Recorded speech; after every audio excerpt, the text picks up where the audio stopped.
hitung per kepala. Jadi nggak ada untuk kategori anak-anak atau dewasa, semua sama. Kalau fasilitasnya apa saja di sini? Fasilitas di sini yang pertama kita open untuk pool atau kolam renang. Terus untuk akomodasi penginapan kita ada villa.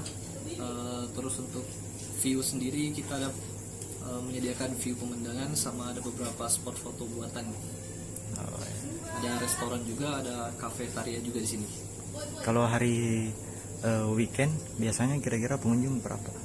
Kalau weekend kita biasanya sih kedatangan kurang lebih 50 sampai 100 pengunjung sih biasa. Itu tergantung kalau supaya lagi seasonnya lagi bagus mingguannya, itu kita bisa terima 50 sampai 100. Kalau pengunjungnya itu dari mana saja kira-kira Bang Putra? Pengunjung ini sejauh ini kita melihat pengunjungnya itu datang dari daerah-daerah lain sih kebanyakan saat ini.